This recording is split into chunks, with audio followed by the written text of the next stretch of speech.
वैद्युत क्षेत्र। वैद्युत क्षेत्र क्या होता है? कोई आवेश है, अगर यह आवेश है और इसके समीप किसी दूसरे आवेश को आप लाते हो, तो दूसरे आवेश को जब लाते हो, इस आवेश के कारण इस आवेश पर क्या होता है? बल का अनुभव होता है। क्या होता है? तो इसका मतलब इसकी यहाँ तक एरिया है, क्षेत्र है। जब किसी के क्षेत्र में आप जाते हो तो आपको प्रभाव पड़ता है ना कि एक दूसरे का क्षेत्र है। तो जब ये आता है इसमें, तो इस पे एक बल लगता है और उस बल से हमें पता चलता है कि इसका यहाँ तक क्या है? क्षेत्र है। तो वैद्युत क्षेत्र का डेफिनेशन देंगे तो क्या देंगे भाई? किसी आवेश के चारों ओर का, किसी आवेश के चारों ओर का वह क्षेत्र जिसमें किसी अन्य आवेश को लाने पर, जिसमें किसी अन्य आवेश को लाने पर आकर्षण या प्रतिकर्षण बल का अनुभव होता है, वैद्युत क्षेत्र कहलाता है।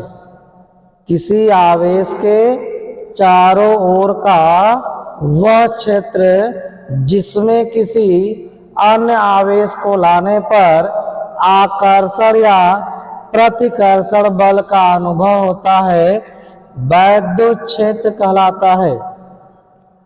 इसके बाद आता है वैद्युत बल रेखाएं। वैद्युत बल रेखाएं, तो वैद्युत बल रेखाएं क्या है? वैद्युत क्षेत्र में खींची गई वैद्युत बल रेखाएं, वैद्युत बल रेखाएं वैद्युत क्षेत्र में खींची गई वह काल्पनिक निष्कोण रेखाएं होती हैं। वह काल्पनिक निष्कोण रेखाएं होती है जो अविरत रूप से वैद्युत क्षेत्र को करती है, प्रदर्शित करती है। जो अविरत रूप से वैद्युत क्षेत्र को प्रदर्शित करती है, वैद्युत बल रेखाएं कहलाती हैं।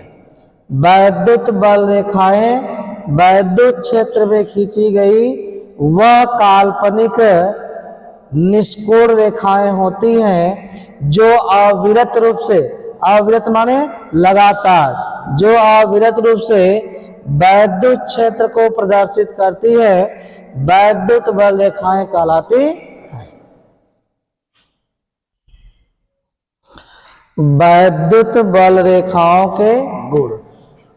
वैद्युत बल रेखाओं के क्या गुण है भाई? ध्यान समझिए।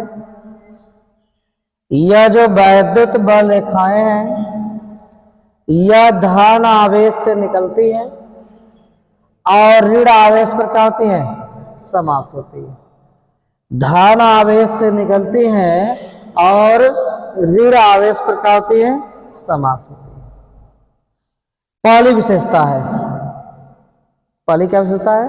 कि वैद्युत बल रेखाएं धन आवेश से निकलकर ऋण आवेश पर समाप्त होती है। इसकी दूसरी विशेषता है, कोई भी दो वैद्युत बल रेखाएं एक दूसरे को किसी भी बिंदु पर नहीं काटती हैं। जो ये वैद्युत बल रेखाएं है, यह बल रेखाएं एक दूसरे को किसी भी बिंदु पर काटती नहीं है। तीसरा पॉइंट इसका है, यह जो वैद्युत बल रेखाएं हैं, इन बल रेखाओं के किसी भी बिंदु पर, कोई भी बल रेखा हो और उसके किसी भी बिंदु पर यदि हम स्पर्शी खींचे, तो वह स्पर्शी